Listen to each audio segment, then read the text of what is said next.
We're pleased to be joined here today by 6 distinguished witnesses to discuss this important topic.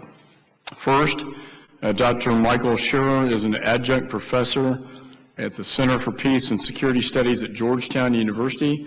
Dr. Scheuer recently concluded a 22-year career with the CIA, where there Dr. Scheuer held multiple positions, including senior advisor for the Osama bin Laden Department. We're very pleased to have you and honored, sir. Next. In the Muslim world. And I would certainly, if I was in charge, change many of the policies we have.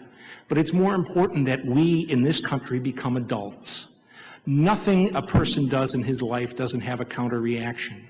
Does our foreign policy cause this war? Not a chance. The people who attacked us caused this war. Does our foreign policy motivate these people? Absolutely. Sir, if you're going to tell the American people they're fighting a war against a bunch of deranged, nihilist, fanatic extremists, we're going to be fighting a war that it's constantly going to surprise the American people about the costs of what they're doing. If we come to a place where we can have a discussion that says supporting Israel is essential to the U.S. security, supporting Saudi Arabia is important, vital to U.S. security, having U.S. troops in Muslim countries is vital to U.S. security, fine. But also tell the American people that costs come with that. Right now, we've spent 17 years in this war, and the American people still think we're fighting a bunch of long-haired, bearded, goat-eating madmen. And we're at a terrible disadvantage that we impose on ourselves, sir. And I would finish too long a statement by simply saying that we must stop the idiocy of democracy spreading. If you want to fight forever, keep trying to impose women's rights, secularism, the paganism of American culture, contemporary culture, on a religious civilization, sir. Yeah, and I'll take to make a comment. Professor Scheuer, I've known you over the years, but I have to take sharp disagreement with your position about our support of Israel. I believe it is essential that the United States, for our security, continue to support Israel. I believe that if we back away from Israel or Jordan, for instance, using those countries, Morocco, as examples, that Al-Qaeda will find some other excuse. I mean, we can find any number of reasons. I can tell you during the 1990s, from after Iraq, but between 1995 and 2001, the only time the Americans used force overseas was to defend Muslims against Christians in Bosnia and in Kosovo. And yet the response by Al-Qaeda to that was to attack us on September 11th. So I think we make a mistake if we think we can somehow appease Al-Qaeda by taking away whatever they're... Not at all a matter of appeasement, Mr. King, at all. If it was up to me, I'd dump the Israelis tomorrow. I know you would. I know. But all I worry about is the continuing preaching of American politicians to the American people that our relationship with the Israelis doesn't cause us to have dead Americans and extraordinary expenses in fighting the Muslim world. I would just say we would have more dead Americans if we didn't stand by our allies in the Middle East. Well, we'd just be encouraging Al-Qaeda to take advantage of us. I think that... Our allies in the Middle East are mostly totalitarians, sir, and they have been for 50 years. There are not that many good people in the world. The fact is you have to work with those who work with us. And if I had the choice between dealing with the Israelis and Al-Qaeda, I work with Israel. If I had the choice between dealing with Jordan or Al-Qaeda, I'd deal with Jordan.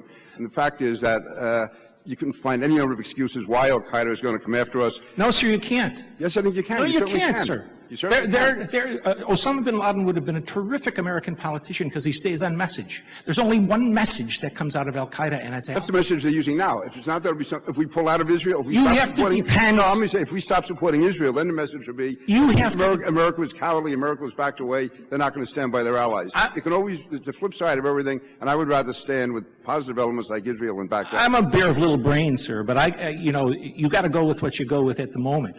These people are fighting for something substantive, for something religious. And they're not fighting us for what reason do you suppose they're going to come up with? Because we have Hollywood? I would like to fight Hollywood. But, I mean, they're not going to fight us because we have women in the workplace. That's an insanity. What they're fighting us about is what we do. And we don't have to stop what we're doing, sir. But we have to realize the cost. And I think it'd be worse if we stop what we're doing, and that's my point. Well, that's fine. Tell the American people that. There's also a cost of what you're asking for, and I think that cost will be a lot greater. I don't think so, sir. Well, it couldn't be worse than it is now. We honestly disagree. You know, you're presiding over a bankruptcy. What can be worse? And what has been the goal of Al-Qaeda since it was formed? To bankrupt the United States. Who's winning today, sir? We're done like dinner. We're winning and we'll continue to win unless we take the advice of people like Sir, you. you are exactly wrong. We Well- are losing. Two U.S. field armies were defeated by men in the field with weapons from the Korean War. The fact is we have not been successfully attacked since September 11th. The fact is, sir, we had 2 military defeats overseas. The fact is we have not been successfully attacked. We have not been successfully attacked since September 11th. Sir, that's a because we disregard goofy the advice argument. like you. That is a goofy argument, sir. I hate to gavel down the... Well, I'm sure you're an expert on goofiness, so I yield back. I appreciate the gentleman's spirited debate. And Again, I want to come back to understand some of the things you said. Before I do that, I just want to mention this quickly. I find your position on our alliance with Israel as very troubling. It won't surprise you to tell you that I disagree with you. And you spent 17 years, is that right, or something like that, as a CIA analyst? Over 20, sir. Okay, over 20? Not as an analyst. I ran operations, sir. Okay. Are there, would you say there's a large number of CIA analysts or employees who agree with your position? I wouldn't dare to speak for anybody but myself, sir. Well, only a fool would know that our relationship with Israel causes us war with Muslims. Well, my question is fairly simple. I Yes, mean, sir. you worked with hundreds of employees. Yes, sir. You I certainly didn't work with any fools, sir. You certainly had conversations with many of them. I'm asking for your opinion of, are there a large number who agree with you on this? I'm not a McCarthyite, sir. I'm not going to say anything about that to you, sir. Okay, well, I'm going to take that as non-responsive because it's a fairly simple question, and I don't think... Fairly none of your business about what my conversations with other people are about, sir. I'm not asking for specifics of those conversations. I'm asking for your opinion of your experience where there are a large number that agreed with you. That's a fairly simple question, hardly intrusive. Very intrusive from my perspective, sir. Well, okay, well, you can have your perspective. Thank and you, I think others can evaluate whether you're being agreeable or disagreeable. I'm being disagreeable on this because Yes, none you of your certainly business, are. sir. Yes, sir. Yes, sir. Now let me move on then. I would like you to explain very quickly, if you can, what you think the primary motivators are for Islamic jihadism. First, our support for the Israelis. Okay, that's your Second, number. That's your. No, there are 6. Okay, put them in order if you could. Our support for tyranny for over 50 years in the Muslim world. Okay. As a trigger, our presence on the Arab Peninsula. Third, I would put the Israelis rising. Fourth, our ability for a long time to get oil at prices that were very much below the market level. Fifth, our presence, military presence in other countries in the Muslim world.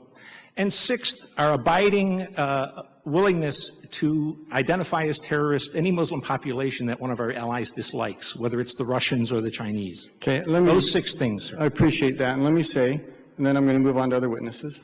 I was an Air Force officer for 14 years.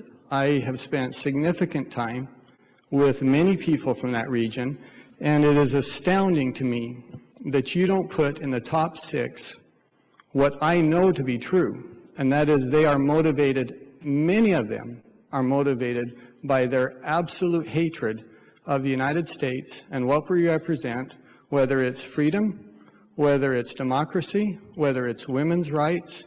There are many of them who are absolutely motivated by that. I know that. I have talked with them. They hate them, sir. And I can't imagine that you would not put that in some They're way. not going to die for that, sir. Oh, they absolutely have. They have not, sir. Well, This war is not, it wouldn't have anything we have in this Professor, country. you are turning a blind eye to history for you to say that they won't die Bullshit, for sir. that. You don't need to call me professor either. You should call me Mike. The reality is no one has blown themselves up because this young lady Professor, is in the you're right place. absolutely wrong on that. I'm going to move on now. Well, if I no, could. you pulled this up. You said there's millions of people Professor, out there. you're absolutely wrong on that. I'm going to move on if we could. I wish you would move on. For the rest of you, I'd like to ask you this in the very brief time that we have. Looking at